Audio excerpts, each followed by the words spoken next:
Bonjour, this is Sandy Leveque with a cheesy French accent. I hope you're well. This Money inspirACTION episode is dedicated to the world's richest women. Try saying that in a hurry. And I'm doing that because I don't know if you know who they are. I actually didn't. And I realized that in my mind, most of the richest people in the world are men. And that might be true, but I want to know right now who the richest women in the world are. Because something that I personally do every morning is I like to connect to an energy of prosperity, of wealth, of money, and the dominant energy around us isn't that. You might have noticed it's more people being scared about money, not having enough. Woo, there goes my camera. Again. And, you know, one of my targets in life is to become hideously wealthy so that I can fund, you know, my own lifestyle, and I can fund all the projects and things that I would love to see in the world. Because, you know, I spent 10 years as a really broke activist. I even campaigned against poverty. I studied it, and I was a really big believer in the idea that money causes massive amounts of problems in the world. And the thing is that when you don't have much money and you're a campaigner, you're always worrying about money. You know, our organization never really had enough. We were always worrying about whether we'd have enough money in 6 months' time.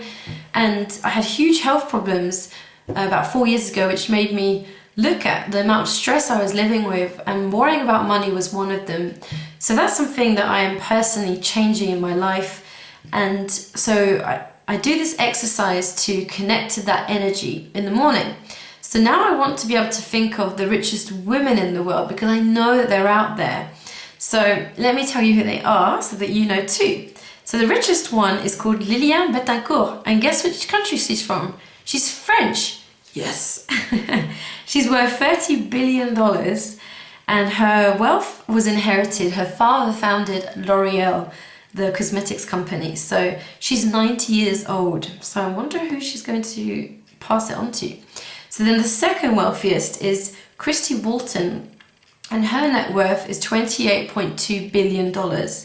And she inherited her money as well from her husband after he died in a airplane crash, sorry.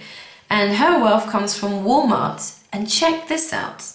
The third richest woman is obviously related to her. They have the same surname. And she also made her wealth from Walmart. She's worth just slightly less, 26.3 billion. Her name's Alice Walton, and she looks older than Christy. So that's quite interesting. And then we have someone without picture. Her name is Iris Fontbana. She's from Chile. She's worth 17.4 billion, and she inherited it from her husband, the billionaire Andrónico Luskis, who died of cancer in 2005. So then, number 5 is Georgina Reinhardt in Australia. She's worth 17 billion, and it doesn't say how she created that. So then we have Jacqueline Mars in the US, and she inherited. Her and her brothers are the third generation to own Mars, the confectionery company. So she's worth 17 billion. Mars is the largest candy company in the world. Wow.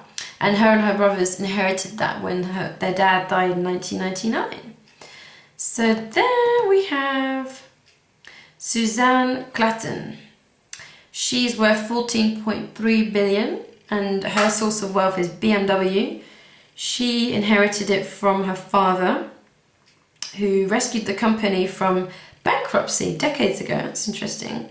So with her siblings and her mum, they own 50% of BMW. And apparently BMW is still growing. So then we have Abigail Johnson. I think, oh yeah, okay, so she is money management. She's in the US, and she's president of a financial services company. She's one of the most powerful women in finance, and she's probably going to be CEO when her father steps down. He's 82. So she's worth $12.7 billion. Okay, and then we have Miucci Prada, the designer. Wow, I didn't know she was so successful. She's worth 12.4 billion, Italian obviously. She's the granddaughter of the company's founder, and she's the chief designer. And she's very talented because Prada was almost going bankrupt a couple of decades ago, and she's really been a huge part of its turnaround, so that's quite interesting. Then we have Anne Cox Chambers in America. She is the daughter of the founder of Cox Enterprises, and she's worth $12 billion. Okay, and then we have number 12 is Dirce Navarro de Camargo. She's from Brazil, and she's worth 11.5 billion. And her husband founded a company which became very successful. And he died. So now she doesn't like to be in the limelight, apparently. She's Brazil's richest woman and one of the richest women in the world. Okay, so we're getting up to, I'm going to share 20 of them with you. So we're up number 13 now. And that is Charlene de Carvalho Heineken. I wonder what her company is. She's worth 11 billion. She's from Holland. And obviously Heineken, she's the heiress to the beer company. And her dad, Freddie Heineken, was the founder. So that's interesting. Then we have Lauren Powell Jobs. Oh, I can guess what her connection here is. She's worth 10.7 billion. Her source of wealth is Apple and Disney. She is the namesake. Oh, she was the wife of Steve Jobs. Okay, I thought she might have been his daughter, but no. Okay, and then she looks very much like one of my friends. That's spooky. Then we have number 15 is Johanna Quandt, and she's worth 10.6 billion. She is also wealthy because of BMW. She's the former secretary and third wife of Herbert Quandt.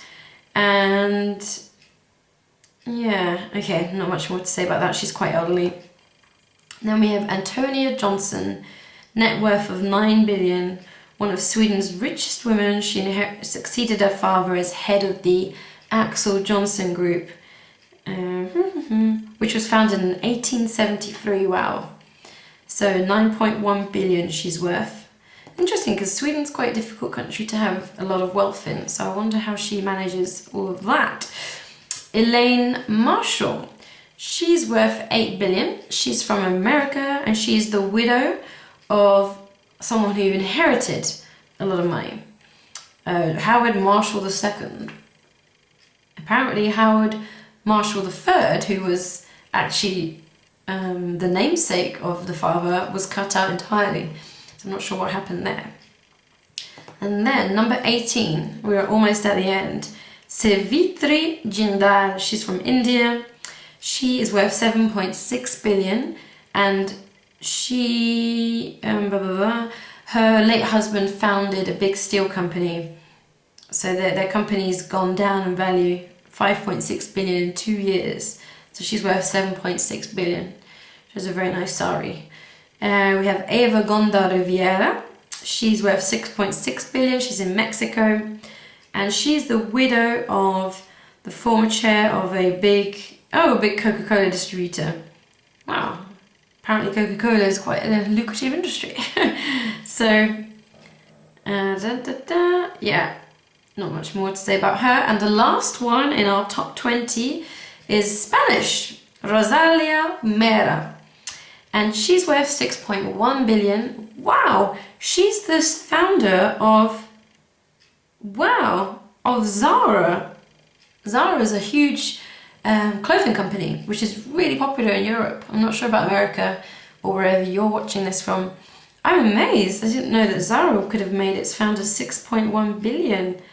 So she's probably one of the only entrepreneurs on this list, which is interesting. And I know for some of you watching this, you might be thinking, well, Sandy, all those women, most of them inherited their wealth.